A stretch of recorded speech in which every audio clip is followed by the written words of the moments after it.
vaut pas la pension.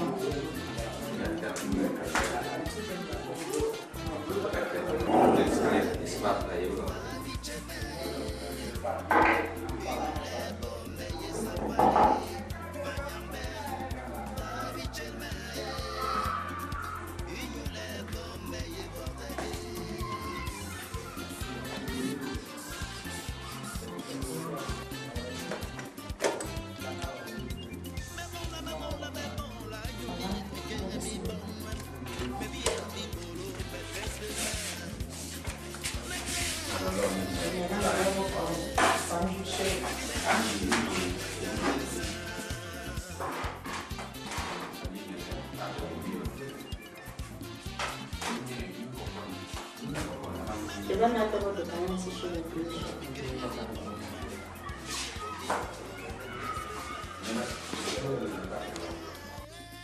Si un donateur magnanime néerlandais n'était pas venu souvent à Sorgbocht, ce centre de santé ne ressemblerait à rien aujourd'hui. C'est ce que nous a signifié l'infirmier en chef à notre arrivée. C'est la salle de réception. C'est ici que quand un malade arrive, on le reçoit. Bonjour. Voilà. Elle s'appelle l'épouse d'Aline Brass. Bon, tout est vieux, toujours. Et vous voyez notre balance des anciens trucs là, c'est toujours très vieux. Oui, oui. Donc il y a beaucoup de choses pour améliorer ici. Dans cet hôpital aux méthodes rudimentaires, le service n'est pas rendu qu'aux populations de Sorgbocht. Il y a en effet des patients qui viennent des autres localités de l'arrondissement. Nous nous sommes entretenus avec le maître des lieux pour savoir ce qui constitue les faiblesses de ce centre de santé. Très ouvert et assez pragmatique, il nous propose une visite guidée en ces lieux qui sauvent des vies au quotidien. Ici, c'est la salle de chirurgie, le bloc opératoire. Le plus curieux dans ce bloc opératoire, c'est l'éclairage. Nous n'avons pas un bon éclairage, donc il nous faut au moins les cialytiques. Hein? Parce que quand on opère le plus souvent, il faut avoir une bonne source de lumière. Bon, mais c'est cette lumière qui nous aide. Quand par exemple on a un cas, bon, et on se défend comme ça, on a le brancard, mais il nous faut un brancard roulant. On met un malade, on le pousse jusque dans son lit. Donc à ce moment, il faut encore faire, comme j'ai parlé des réflexions, ça entre dans le cadre de réflexion. On doit refaire le passage où on peut facilement rouler le brancard. Il m'est arrivé de me poser la question de savoir si les malades survivent quand même avec les méthodes de cet hôpital. Le matériel est essentiellement manuel. Le personnel est constitué de ces quelques infirmiers que vous voyez depuis le début.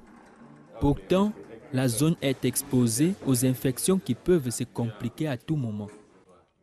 Ici, la plaie de M. Ngok, qui date depuis 2 mois.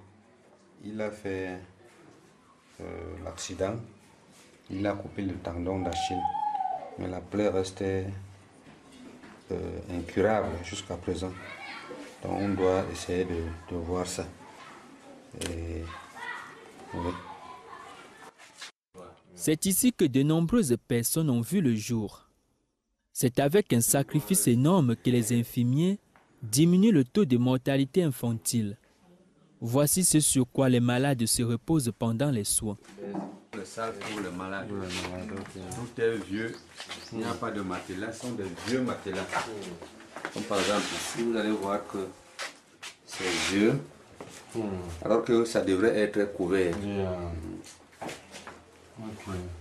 Par manque de moyens, ces matelas ne sont ni remplacés ni désinfectés dans les normes lorsque les patients se succèdent. Ça, c'est déjà déchiré. On essaie de payer les petits là. Bon. C'est le même cas ici, on a un enfant interné. Dans des conditions pareilles.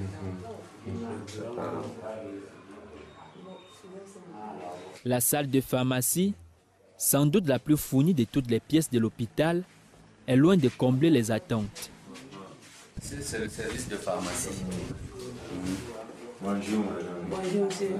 On a un petit magasin à côté. Où se trouvent Les petits médicaments. les médicaments. On n'a pas un grand stock, mais on est quand même avec ça. On se débrouille avec. Okay. On a un coffre-fort qui est gâté. C'est toujours Van Dyck. C'est toujours les œuvres de Van Dyck que je vous ai dit là. C'est lui qui avait donné ça. Cet hôpital est pourtant l'œuvre des églises presbytériennes du Cameroun, une œuvre telle qu'elle ne peut être remplacée par aucune autre dans ces lieux aux 1000 maladies. C'est un bâtiment de l'œuvre médicale EPC. On a un vieux microscope qui est en panne. On l'a envoyé en réparation à Yaoundé. On a juste tout est vieux là, la centrifugeuse, tous les vieux trucs là. Donc s'il y avait possibilité de rénover ça, ce serait toujours bien. Ici on sert toujours avec tout ce que vous voyez là. Mais on a vraiment la volonté de travailler. Les conditions ne nous permettent pas. Donc il nous faut le nécessaire pour le laboratoire, à savoir le micro. On peut même avoir deux microscopes. Il faut avoir un microscope électrique et un microscope ordinaire. Fort des efforts consentis tous les jours, l'infirmier en chef nous a lancé un appel. Car sans le soutien extérieur, le centre de santé finira par fermer ses portes. Il y a une très grande population ici qui demande la santé. Mais cette santé n'est pas très bien parce que nous n'avons pas toutes les possibilités, nous n'avons pas de moyens. Il y a un Hollandais qui nous aidait à construire ces bâtiments, un certain Van Dyck. Il était à la direction à Yaoundé, mais avec le problème des pasteurs, il est parti. Il y avait encore certains médecins à Sakwe, mais comme la Cleveringa, ils sont encore repartis, ça fait longtemps. Nous sommes restés dans le bâtiment où il n'y a rien. Il n'y a pas de médicaments. On peut avoir des petits médicaments, mais en faible quantité. On a par exemple le bâtiment qui n'a pas tout le matériel qui peut servir pour le fonctionnement d'un hôpital. Donc, par exemple, si vous voyez dans quel contexte nous faisons la consultation. La table que vous voyez, tout est c'est très archaïque. On fait ça par des moyens locaux, on se débrouille comme ça. Donc le centre a besoin de l'aide.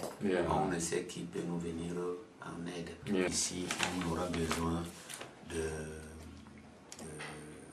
échographies, des petites radios, des microscopes, des médicaments, des lits.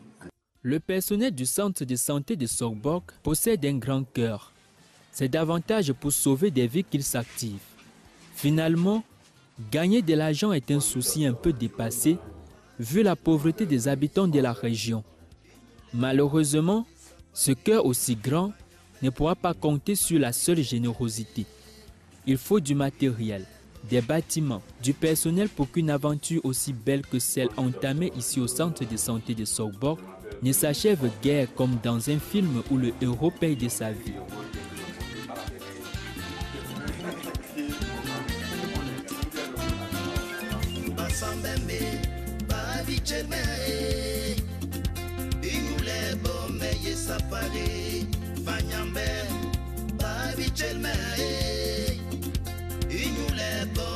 Bordel